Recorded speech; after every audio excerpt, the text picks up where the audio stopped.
Magandang araw mga kaibigan. Bigyan natin ngayon ng opinion, reaction itong Facebook reel ng pag-asa ng pulisya na kung saan nagsasalita si General Torre sa harap ng mga pulis at may ikwinento niyang karanasan niya na isang patrolman o bagitong pulis, PO1. Matapang na sinupalpal si General Torre. Bakit? Pag makasuhan ako, sasagutin ba ako ni Torre na yan?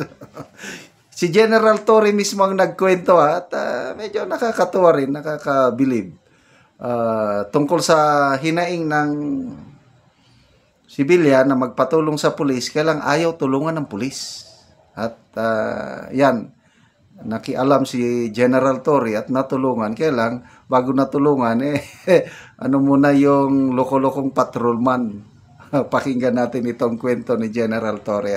Nandito ako sa Bungabong Police Station. Nanghingi ako ng police report. Meron akong affidavit of arrest. Meron akong affidavit of loss ng aking pitaka na wala aking ID, na wala aking driver's license at passport. Hindi naman tatanggapin ng LTO ang aking affidavit of loss. Kailangan nila police report. So sana ipablatter ko rito sa Bungabong Police Station, Nueva Ecija, ang aking affidavit of loss para makakuha ng police report. Yung PO1 na nandun, pati ang kanyang hepe, ang sagot sa kanya, aba, nasa Manila naman yung affidavit of loss mo. Nasa Manila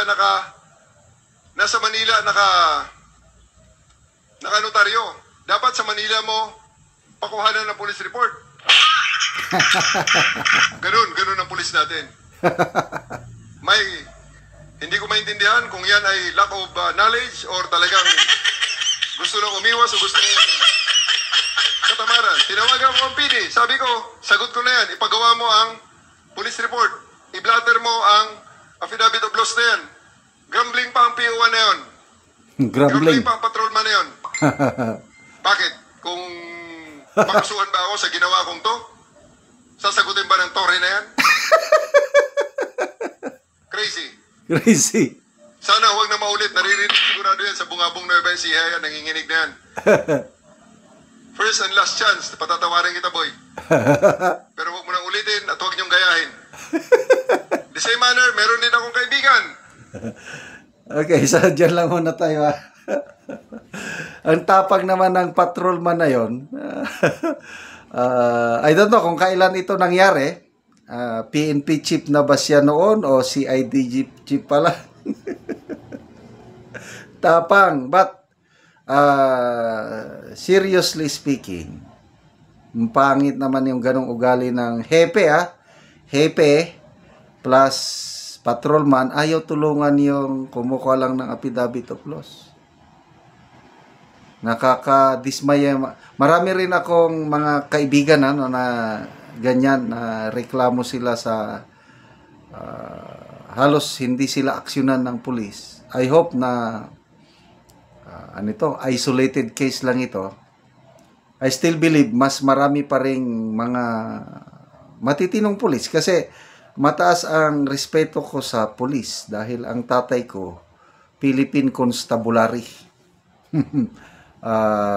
Lumaki ako sa kampo ng mga PC. Kaya mataas yung kabataan po ka nung wala pang PNP yung local police pa lang. Nakakahanga ang mga pulis namin noon sa aming bayan, sa Bangar, La Union. Kahit nag-iisa lang yung pulis, pupunta sa aming barangay. May kasalan ba dyan o may activity? Pag nandyan ng pulis, yung mga lasinggero, wala na, tahimik lahat. Kahit batuta lang ang dala ng pulis o kahit 38, tahimik lahat. Ganyan ang tingin ko sa mga pulis. But later on, unti-unting, alam nyo na, but I still believe mas marami ang matitinong pulis. And itong kwento na ito ni General Torre, I salute him for that. Yung ganun, tulungan mo na lang. Bakit pa naman na ang dami pang masyadong legalistic ang iba? Kaya ganun. Sa amin din noon, nung nasa active service pa ako, may mga, pumasok ako 1983, ano? May mga sundalo rin kami na wala lang. Imbes nga tulungan ng mga sibilyan, abusuhon pa. Kaya dumami ang mga rebelde nung una. Kasi nga, abuso ng Army o AP, abuso rin ng PC, di dumami ang rebelde. But later on, unti-unting nagbago ang ating armed forces. So, nakaka-proud na ngayon ang AP na pagdating na sa mga abu-abuso, halos wala ka nang mabalita ang abuso na ginagawa ng ating mga kasundaluhan. So, dito sa police, in fairness, ngayon, medyo wala nang masyadong issue tungkol sa mga police.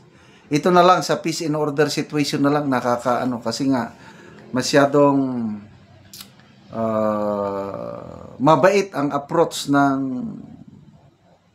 administrasyon ito, lalo na sa droga. Minsan mga pulis na natin ang nadidisgrasya, nagbubuwis ng buhay dahil halos ayaw nilang pumatay ng mga adiktos. Masyado silang concerned sa human rights. Human rights ng mga adiktos. Paano naman yung buhay ng pulis? O paano yung buhay ng mga inosenteng sibilyan? And then sa peace and order situation natin, lumalabas sa statistics ng PNP, bumababa ang crime rate. Kaya lang, bago lang, ngayong araw na ito, balita, COMELEC Chairman George Garcia ninakawan ng ari-arian sa loob ng isang restaurant. Wow naman. Parang hindi ka panipaniwala. Kaya lang, totoong nangyari. Expected, may bodyguard pa yun dahil COMELEC Chairman paano siya nanakawan sa loob ng isang restaurant? So, masyado ng matatapang ang mga masasamang loob ngayon dahil umiiwas sa human rights Again, good job po General Torres sa pagtulong at sana nga hindi tularan yung patrolman na ayaw tulungan yung nagmamakaawa na sibilyan. Okay, salamat sa inyong pagsubaybay sa ating channel mga kaibigan. Nakakatulong kayo ng malaki sa tribong Talandig ng Bukidnon. Ang ating sweldo sa channel na ito is pantulong sa tribo. Namimigay tayo ng mga libreng yero at pako para itong tribong ito makapagpatayo man lang ng mas maayos na tirahan. Panoorin yung video na ito. Ani ang yero nga ipangatag sa mga tao nga kadtong mga daot na ang ilang balay.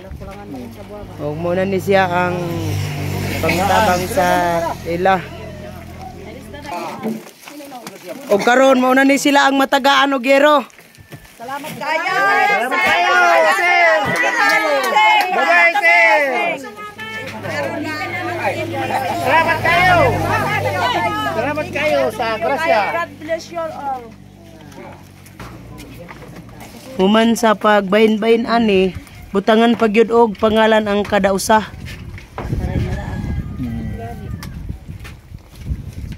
Ay masilaw no. Grabe dahil sa volunteers yo ba ho mga Ipang pasok din Adi ka naman gaid yan isa bata. Sa mali mo pa no bata. Tagpanon man nga ibong bato. Ari na mo.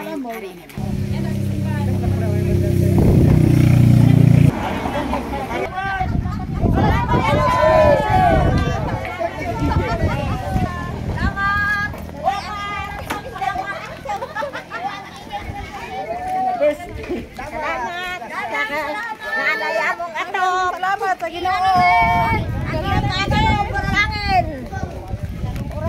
Barong orasa, alas 12 ang takna. Lapasan niyang dayob. Nik, di man si may kuta, kay palang Ug karon mo na ni ang balay ni Kuya nga trapal lang, so natagaan namo siya og yero. Salamat kay sa Ginoo kay naay hinabang nga nakabot sa mua. Ibi na ko sir, salamat kayo. Oo. Pila na din ka kuan niya imong ato, pila na ka bulan or tuig? Mga kuha naman wa pa yun magtuig. Oo. Pagkaudan Oo. So salamat kayo ya. Salamat.